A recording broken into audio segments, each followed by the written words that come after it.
what's next for the company that basically invented the robot vacuum? iRobot and its Roomba seems like it's been left behind as the robot floor bot category has evolved. While others are creating fully automated floor machines, Roomba is just kind of ticking along making minor upgrades. So is it still worth getting a Roomba? Especially when the much touted mopping feature initially didn't work for me. I recently received the Roomba Combo J5 Plus to try out and use here in my home. I'll put it through a variety of cleaning tests to see how well it performs and lay out why it may or may not be worth its very high price tag. I'll wrap things up by going over the pros and the cons and letting you know if I think I can recommend this robot vacuum for you. Let's start with what you get. The Roomba Combo J5 Plus is a dual-purpose vacuum and mop from iRobot. While some bots can manage vacuuming and mopping and do either one or both at the same time all on their own, this particular bot does require some help from you to switch it from vacuum-only mode to vacuum and mop. You'll see why in a minute. The $999 Canadian price puts it near the uppermost tier of robot vacuums, but since that top end has continued to climb even higher, approaching $1,500 or $2,000 Canadian, I guess in a way you could call this a more mid-priced option. While iRobot has added this new mopping bin or the combo bin to make its robot vacuum more versatile, the mop does come with some limitations. iRobot's Dirt Detect technology, for example, won't work with the combo bin installed, and using the combo bin removes the vacuum's ability to automatically empty its contents into the docking station because the mopping pad blocks it. So keep those caveats in mind before you buy this, since iRobot advertises the self-emptying capability as kind of a core feature. Let's take a look at what's in the box. There's not a lot in here. You get the recharging and auto-emptying dock with a power cord. There's your J5 Roomba robot and that extra bin for mopping alongside a small cloth. There's also an extra filter in the box. The auto-empty bin is smaller than some of the other newer floor bots because all it's doing is emptying the dust bin. There's no auto-refilling or emptying or self-cleaning of the mopping module here. It's actually got a nice design that's a little smaller and more elegant than some others. Moving on to the setup, it's been quite some time since I set up a Roomba vacuum, but I'm really glad to report that little has changed. These robots will set up in just a couple of minutes with a few taps on the iRobot app. Once you get your bot plugged in and it has a partial charge, you can add it to the app and connect it to your home's Wi-Fi network. Once connected to Wi-Fi, you'll be able to have all of the automated control you need over your cleaning bot here. I'm going to jump ahead here for a minute and let you know there's actually an extra step to the setup process that may or may not be made clear to you. It was certainly not to me. The first time you send your robot out, it will begin to map your home, and you'll want to do this in vacuum mode. iRobot says it could take several runs through your house before it's able to generate a full map. Well, this is much longer than many other floor cleaning bots today. It's not that bad. I had mine within about 2 hours. Despite scouring the internet, I wasn't easily able to find out what the declared suction power of this robot vacuum is. It is a pretty common spec that many people are familiar with, measured in pascals. I found it a little odd that this information wasn't made more obvious. Let's get to how well this bot does at vacuuming. You can expect the Roomba J5 Plus to move around your home in neat, efficient rows for a wall-to-wall clean without missing a spot. With overlapping passes, your robot purposefully and logically cleans in parallel lines across multiple different types of floor. The vacuuming is actually pretty good, and I'd say the J5 Plus gets about 95 to 99% of all debris. The other thing I absolutely need to point out here is the jet engine level noise the J5 Combo produces when it's auto-emptying the onboard dustbin. It's easily one of the loudest auto-empty sequences I've ever heard, and it seems to go on forever. The onboard dustbin does get emptied into an enclosed bag that should hold up to about 60 days of debris, depending, of course, on how often you're running it. When you're ready to mop, you'll need to swap the bins and prep your mop. First, slide the small tab from the cloth onto the notch at the bottom of the mop module, then lay the cloth onto the grippy Velcro, which should hold it securely. Then you can fill the water tank. Now, with this mopping module, the water tank is actually quite small. It's only about 210 milliliters or 7 ounces, and you can kind of see it in this video. The water tank wraps around the dustbin, which means the dustbin size and how much it can pick up is also smaller. Now, when you make this switch, your robot should automatically detect that it's time for a wet-dry combination clean and also start the water flowing, but not for me. By the way, when you fill the mop, water immediately starts leaching onto the pad, so don't fill the tank until you're absolutely ready to use it, and don't set it down on any wooden surfaces. And while I was inspecting that, I also realized the dustbin is wide open, so anytime I moved it or rolled it over, the dust and dirt spilled out. Sigh.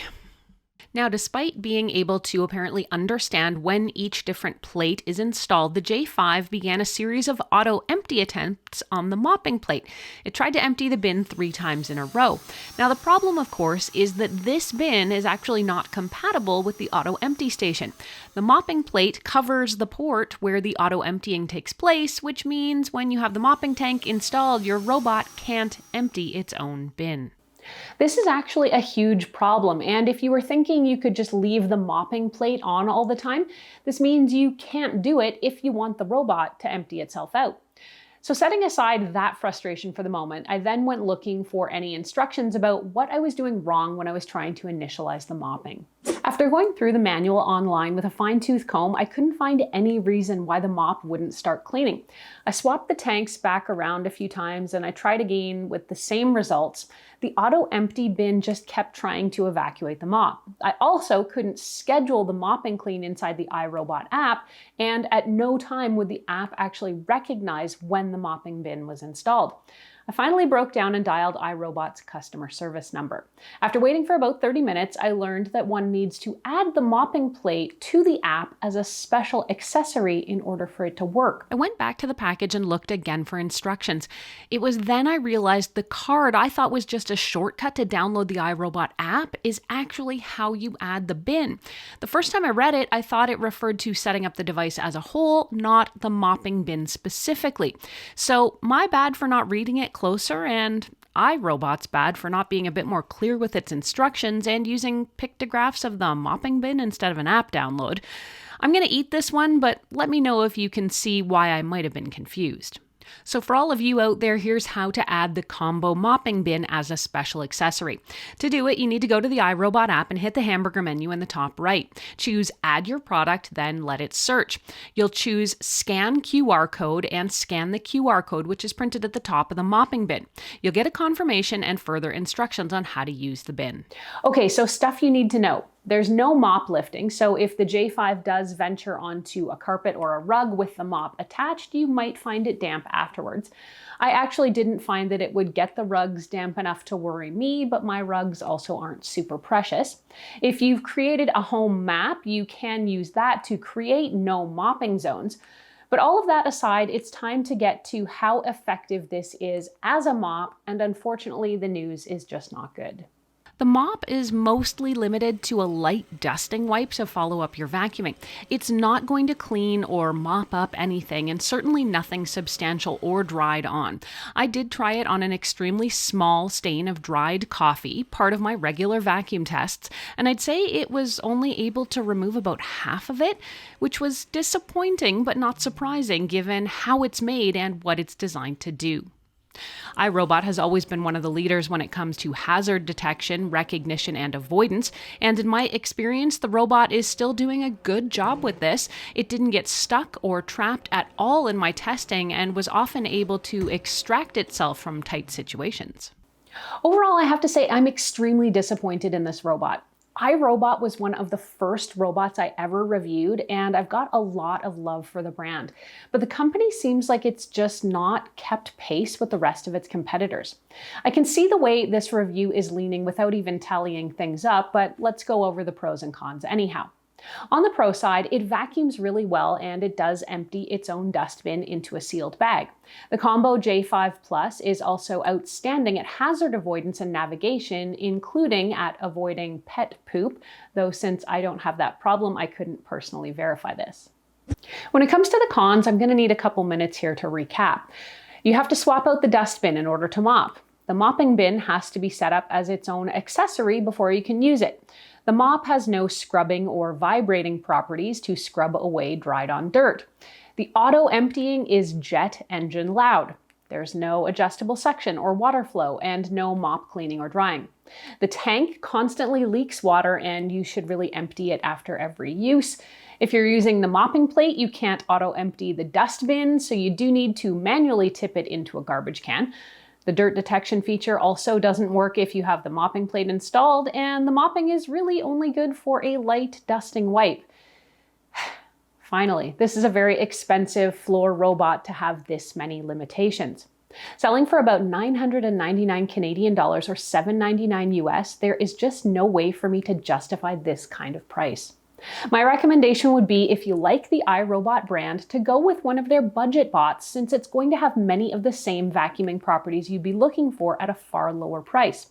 If you want better overall floor cleaning ability, I would recommend spending a few $100s more and getting a more premium level automated floor cleaning bot, something like the Ecovacs T20 Omni or one of Roborock's vacuums and mops, and you can see those reviews right now.